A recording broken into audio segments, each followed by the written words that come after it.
East India company نے یہ اعلان کیا کہ جہاں بھی مولوی ملے پکڑو اور مار ڈالو۔ چنانچہ مولوی کون ہے اس کی علامت و پہچان یہ بتائی گئی کہ جس کے منہ پر داڑھی ہو یا لامبا کرتا ہو۔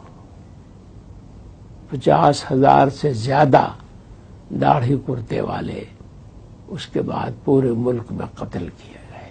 دلی اور اس کے قرب و جوار میں جہاں علماء کا گڑھ ہوا کرتا تھا، بڑے بڑے علماء پائے جاتے تھے اور بڑے بڑے کام ہوتے تھے، ان علاقوں میں یہ پوزیشن ہو گئی تھی کہ لوگ اپنی میت کو لے کر گاؤں گاؤں گھومتے تھے کہ شاید فلاں گاؤں میں 12 علماء تھے، شاید کوئی وہاں مل جائے۔ وہاں پہنچتے تو کوئی نہیں ہے، دوسرے گاؤں میں گئے، تیسرے میں گئے، اور جب لاش میں سے بدبو اٹھنے لگتی تھی تو بنا جنازے کے دفن کر دیتے تھے۔ یہ حالت ہو گئی۔ ایسے وقت میں جو چند علماء بچ گئے تھے انہوں نے یہ فیصلہ کیا کہ اس لڑائی کو اگر آگے بڑھانا ہے تو ہمیں اسلامک ایجوکیشن کے انسٹیٹیوشن قائم کرنے چاہیے۔ اور اس کے 10 سال کے بعد 1867 میں 67 میں دیوبند میں ایک چھوٹا سا مدرسہ شروع کیا گیا، ایک طالب علم ایک استاد، اور اس مدرسے کے وہ پہلے طالب علم تھے جن کو دنیا شیخ الہند مولانا محمود حسن دیوبندی کے نام سے جانتی ہے، جنہوں نے وہ ریشمی رومال کی تحریک چلائی اور راجہ مہندر پرتاپ کو اس کا صدر بنایا، افغانستان کی گورنمنٹ ان ایگزائل کا، اور گاندھی جی کو مہاتما کا خطاب دلوایا اور آزادی کی لڑائی میں گاندھی جی کو لیڈر بنوایا۔ علماء نے ہی ریشمی رومال کی تحریک شروع کر کے جرمنی اور جاپان کی مدد سے انگریزوں کو ملک سے اکھاڑ پھینکنے کا پلان بنایا۔ بدقسمتی سے انگریزوں کو ان کے ارادوں کا پتہ چل گیا اور علماء ایک بار پھر انگریزوں کی آنکھ کی کرکری بن گئے۔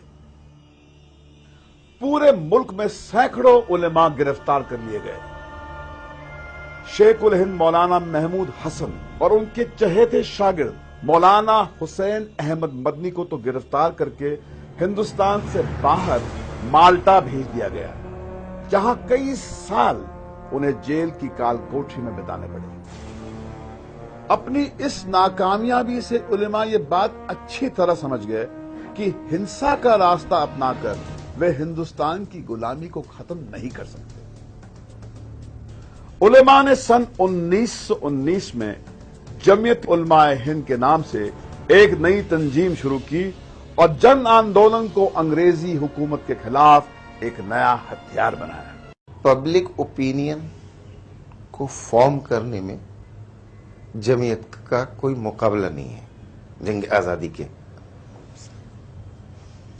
یہ سب سے بڑی چیز تھی کہ جب فیئر اتنا چھا چکا تھا لوگوں کے مائنڈ پہ کہ برٹش سرکار کے خلاف بولنا تو دور کی بات، ان کے بارے میں سوچنا بھی لوگوں نے چھوڑ دیا تھا۔ ایسا ذہن بن چکا ہو، آپ اپنے رولر سے اتنے مروب ہو چکے ہوں کہ آپ کی آزادی کی خواہش مر چکی ہو، ایسے وقت میں کچھ لوگ اٹھیں اور آپ کے دل میں آزادی کی خواہش کو جگا دیں، اس سے بڑا کوئی رول نہیں ہو سکتا۔ گاندھی جی کے ساتھ جنگ آزادی کے ہر مورچے پر جمعیت نیتا قدم سے قدم ملا کر چلتے رہے۔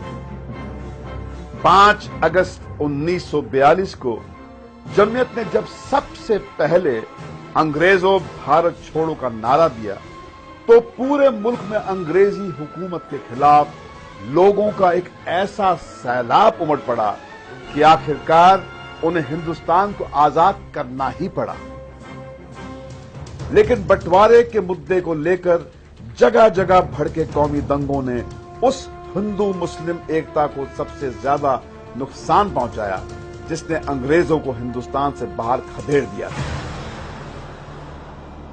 جمعیت نیتا مولانا حسین احمد مدنی نے پورے ملک کا دورہ کیا اور مسلمانوں سے اپیل کی کہ وہ مسلم لیگ کے بہکاوے میں نہ آئیں۔ وہ تو یہی کہتے تھے کہ تم لوگ دھوکے میں مبتلا اور ملک کو تباہ کر رہے ہو اور بہت بڑا قتل عام ہوگا۔ جمعیت تو بہت مخالف تھی پاکستان بننے کے، بہت زیادہ شدت کے ساتھ مولانا حفیظ الرحمان جو مجاہد ملت گزرے ہیں، گاندھی جی کے بہت قریب تھے، بہت کوشش کرتے رہے وہ گاندھی جی سے کہ پاکستان کو تسلیم نہیں کرنا چاہیے، اور جلسوں میں بڑے بڑے جلسوں میں شدید مخالفت کرتے رہے، پاکستان نہیں بننا چاہیے۔